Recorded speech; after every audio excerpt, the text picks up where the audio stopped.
नमस्कार दोस्तों, स्वागत है आप सभी का हमारे YouTube चैनल आलोक फिटनेस आइडियाज़ में। दोस्तों, आज की वीडियो में उन महिलाओं के लिए बात कर रहा हूँ जिनको अंडे नहीं बनते हैं, यानी कि ओवुलेशन नहीं होता है। जैसे कि आप जानते हैं कि चाहे कोई भी महिला हो, अगर वो कंसीव करना चाहती है तो सबसे पहला जो ज़रूरी काम है वो है ओवुलेशन। अगर उसका ओवुलेशन नहीं होगा तो वो कंसीव नहीं कर पाएगी। और कुछ महिलाओं के साथ तो ऐसा भी हो रहा है कि वो अंडे बनाने वाली दवाइयाँ भी ले रही हैं और डॉक्टर से ओवुलेशन इंडक्शन भी ले रही है, लेकिन फिर भी उनका ओवुलेशन नहीं हो पा रहा है। तो आज के वीडियो में आपको जो भी मैं चीज़ें बताने वाला हूँ, अगर आप उसको ध्यान से सुनते हैं, ध्यान से पूरे विश्वास के साथ फॉलो करते हैं, तो यकीन मानिए आपका ओवुलेशन पूरी तरीके से रेगुलर हो जाएगा और हर महीने बिना किसी दवाई के, बिना किसी समस्या के अपने आप ही अंडा बनना शुरू हो जाएगा, अपने आप ही रप्चर भी होगा और बहुत ही जल्दी आप नेचुरली कंसीव भी कर लेंगे। तो दोस्तों, आगे बढ़ने से पहले आप लोगों से रिक्वेस्ट है, वीडियो को लाइक करते हैं, क्योंकि बाद में आप लाइक करना भूल जाते हैं। लाइक करने के साथ साथ इसे ज़्यादा से ज़्यादा शेयर करें फेसबुक पर, व्हाट्सएप पे, ताकि और लोगों को भी जानकारी मिले, फ़ायदा मिले। तो चलिए शुरू करते हैं। दोस्तों, महिलाओं में अंडे ना बनने के बहुत सारे कारण होते हैं, जैसे कि थायराइड की समस्या में जो महिला का थायराइड हार्मोन होता है वो इम्बैलेंस हो जाता है और इस कारण से बाकी के जितने भी हार्मोन्स होते हैं, जो फर्टिलिटी हार्मोन्स हैं, जैसे कि ईस्ट्रोजन, प्रोजेस्टेरोन, एलएच, इस तरीके के जितने भी हार्मोन्स हैं वो सारे डिस्टर्ब हो जाते हैं। इस कारण से महिला का ओवुलेशन नहीं हो पाता और महिला के पीरियड्स भी इरेगुलर हो जाते हैं। इसके अलावा दूसरी जो समस्या है वो है पीसीओडी और पीसीओएस। इस समस्या में महिला की जो ओवरी होती है, यानी कि जो अंडाशय होता है, उसमें छोटी छोटी गांठें पड़ जाती हैं। इसलिए इसका नाम है पीसीओडी, यानी कि पॉलीसिस्टिक ओवेरियन डिजीज़, या फिर इसको पॉलीसिस्टिक ओवेरियन सिंड्रोम भी कहा जाता है। दोनों बीमारी एक ही है, बस इनके नाम अलग अलग होते हैं। और जब ये समस्या होती है तो महिला के पीरियड्स इरेगुलर हो जाते हैं। इसके अलावा पीरियड्स के दौरान महिला को बहुत ज़्यादा दर्द होता है और ब्लीडिंग भी ज़्यादा होती है और इस कारण से महिला का ओवुलेशन भी नहीं हो पाता है। तीसरी समस्या है विटामिन डी की कमी। जिन महिलाओं के शरीर में विटामिन डी की कमी हो जाती है, उनके शरीर में भी अंडे नहीं बनते हैं, या फिर अंडे बनते हैं तो उसकी क्वालिटी अच्छी नहीं होती है, जिस कारण से महिला कंसीव नहीं कर पाती है। इसके अलावा इन सबसे भी बढ़ के एक समस्या आजकल ये देखी जा रही है कि महिलाओं के 35 की उम्र के बाद ही उनका ओवुलेशन डिस्टर्ब हो जाता है और उनका ओवुलेशन रेगुलर नहीं होता है। दोस्तों, पुराने ज़माने में ऐसा होता था कि महिलाओं के 50 की उम्र के बाद भी ओवुलेशन रेगुलर होता था और वो कंसीव भी करती थी और नॉर्मल डिलीवरी भी होती थी।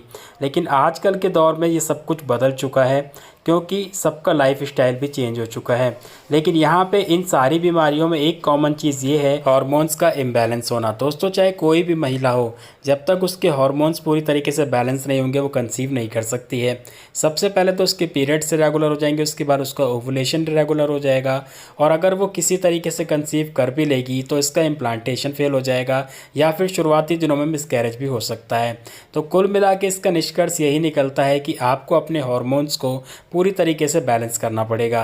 कैसे बैलेंस कर सकते हैं, इसके लिए मैं आपको जो भी ज़रूरी टिप्स बता रहा हूँ उसको ध्यान से सुने और पूरी तरीके से फॉलो करें। नंबर 1 है एप्पल साइडर विनेगर। हिंदी में इसको सेब का सिरका भी कहा जाता है। ये आपके हार्मोन्स को बैलेंस करता है और इसके साथ साथ इंसुलिन की समस्या को भी ठीक करता है। इंसुलिन की समस्या खास तौर पे उन महिलाओं में देखी जाती है जिनको डायबिटीज़ की प्रॉब्लम है या फिर पीसीओडी पीसीओएस की समस्या है। जब आप एप्पल साइडर विनेगर को इस्तेमाल करना शुरू करेंगे तो आप देखेंगे कि 1 से 2 महीने में ही सबसे पहले तो आपके पीरियड्स रेगुलर होना शुरू हो जाएंगे, उसके बाद आपका ओवुलेशन भी रेगुलर होना शुरू हो जाएगा। इस्तेमाल कैसे करना है इसके बारे में आगे बात करेंगे, लेकिन उससे पहले आपको कुछ ज़रूरी चीज़ें ज़रूर जान लेनी चाहिए।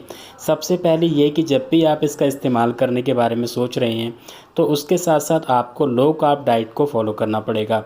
लो कार्ब डाइट का मतलब ये कि आपको अपने डाइट में कार्बोहाइड्रेट वाले फूड्स को कम इस्तेमाल करना है, जैसे कि रोटी, चावल, केला, इस तरीके की जो भी चीज़ें हैं जिसमें कार्बोहाइड्रेट ज़्यादा मात्रा में पाया जाता है, इन चीज़ों का इस्तेमाल आपको कम से कम करना है। दूसरी बात आपको ये ध्यान रखनी है कि आपको रोज़ाना कम से कम 8 घंटे की नींद ज़रूर लेनी है। अगर आप इससे कम की नींद लेते हैं तो आपको इस टिप से कोई फ़ायदा नहीं होने वाला है, क्योंकि जब आप नींद कम लेते हैं तो आपके दिमाग पे स्ट्रेस पड़ता है और इस वजह से आपके हार्मोन्स इम्बैलेंस हो जाते हैं। इसलिए सबसे पहले आप अपने सोने का शेड्यूल ज़रूर बनाएं और इसके लिए सबसे अच्छा टाइम यही रहता है कि रात को 10 बजे तक किसी भी हाल में सो जाएं और सुबह 6 बजे उठ जाएं। तीसरी चीज़ जो आपको करनी है वो ये है कि रोज़ाना अपने शेड्यूल में एक्सरसाइज ज़रूर करनी है। अगर आप एक्सरसाइज नहीं करते हैं तो चाहे कोई भी टिप फॉलो करें, आपको किसी से भी कोई फ़ायदा नहीं होगा। यहाँ पर चाहें तो आप प्राणायाम भी कर सकते हैं, जिसमें कि आप 15 मिनट कपालभाति, 15 मिनट अनुलोम विलोम, 15 मिनट चक्की आसन और 15 मिनट तितली आसन भी कर सकते हैं। अगर आप ये चारों एक्सरसाइज 15-15 मिनट करते हैं तो रोज़ाना 1 घंटे की एक्सरसाइज हो जाएगी और इससे आपको बहुत ही तेज़ी से रिजल्ट मिलेगा। चौथी चीज़ आपको ये करनी है कि सुबह उठने के बाद जो सुबह की पहली धूप होती है उसमें आपको कम से कम आधे घंटे ज़रूर रहना है। ऐसा करने से आपकी बॉडी में एक तो विटामिन डी का लेवल बढ़ जाएगा और इसके साथ साथ पॉजिटिव एनर्जी भी आएगी, जो कि आपको कंसीव करने में काफ़ी ज़्यादा हेल्प करेगी। पाँचवीं चीज़ आपको ये करनी है कि मोबाइल और लैपटॉप का इस्तेमाल कम से कम करना है।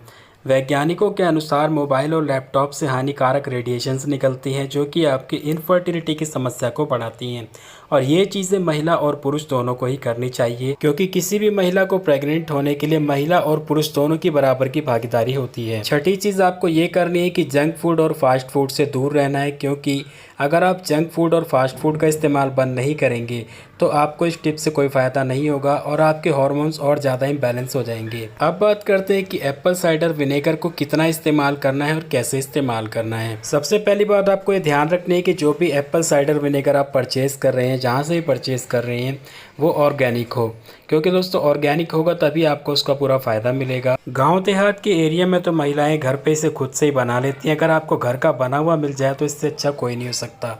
अगर आपको घर का बना हुआ नहीं मिलता है, आप इसे ऑर्गेनिक ख़रीदना चाहते हैं, तो आपको वीडियो के टाइटल के नीचे लिंक मिल जाएगा, वहां से जाकर के आप इसे घर बैठे मंगवा सकते हैं। इस्तेमाल करने का जो समय रहेगा वो ये है कि पीरियड्स के पहले दिन से लेकर के पीरियड्स के 20वें दिन तक रोज़ाना महिलाओं को इसको दिन में 2 बार इस्तेमाल करना है, क्योंकि पीरियड्स जब महिला के शुरू होते हैं तो पहले दिन से ही महिला की ओवरी में फॉलिकल्स ग्रो करना शुरू कर देते हैं, यानी कि अंडे बनने की प्रक्रिया शुरू हो जाती है। इसलिए उसी दौरान से आप इसको इस्तेमाल करना शुरू करेंगे तो आपका ओवुलेशन अच्छा होगा और 20वें दिन के बाद से आपको बंद कर देना है, क्योंकि महिला के पीरियड्स के 20वें दिन के बाद से उसका इम्प्लांटेशन का प्रोसेस शुरू हो जाता है और इम्प्लांटेशन के दिनों में आपको एप्पल साइडर विनेगर का इस्तेमाल बिल्कुल नहीं करना है, क्योंकि ये इम्प्लांटेशन को फेल भी कर सकता है। इसलिए आपको पीरियड्स से पहले दिन से लेकर के पीरियड्स के 20वें दिन तक इसको इस्तेमाल करना है। इस्तेमाल करने का तरीका ये है कि आपको ब्रेकफास्ट से करीब आधा घंटा पहले 1 कप ल्यूक वार्म वाटर लेना है, यानी कि गुनगुना पानी लेना है और उसमें 1 छोटा चम्मच 5 ml के करीब आपको एप्पल साइडर विनेगर डाल करके मिला लेना है। इसके बाद आपको इसको स्ट्रॉ की सहायता से पीना है। अगर आप इसको डायरेक्ट पीते हैं तो ये आपके दांतों के एनिमल को ख़राब कर देगा, क्योंकि एनिमल जो होता है उससे आपके दांतों की मजबूती बनती है, आपके दांतों की शाइनिंग बनती है और अगर आपका एनिमल ख़राब हो गया तो आपके दांत भी ख़राब हो जाएंगे। इसलिए आप इसको स्ट्रॉ से ही इस्तेमाल करें। इसके अलावा जब आप दोपहर का खाना खाएंगे यानी कि लंच करेंगे तो लंच करने से करीब आधे घंटे पहले आपको ठीक इसी तरीके से ल्यूक वार्म वाटर यानी कि गुनगुने पानी में 5 ml एप्पल साइडर विनेगर मिला करके स्ट्रॉ की सहायता से उसको पी लेना है। और इस तरीके से आपको हर महीने पीरियड्स के पहले दिन से लेकर के पीरियड्स के 20वें दिन तक लगातार इसका इस्तेमाल करना है। 20वें दिन के बाद से लेकर के पीरियड्स आने तक आपको बिल्कुल भी इसका इस्तेमाल नहीं करना है। तो दोस्तों आज के वीडियो में इतना ही। उम्मीद है आप लोगों को मेरे द्वारा दी गई जानकारी पसंद आई होगी। दोस्तों यकीन मानिए अगर आप इसको विश्वास के साथ फॉलो करेंगे तो आपको 2 से 3 महीने में ही रिजल्ट दिख जाएगा। वीडियो पसंद आया तो वीडियो को ज़्यादा से ज़्यादा शेयर करें फेसबुक पे, व्हाट्सएप पे और लाइक करना ना भूलें। चैनल पे पहली बार आए तो चैनल को सब्सक्राइब करके बेल बटन को ऑन कर लें। मिलते हैं अगले वीडियो में। धन्यवाद।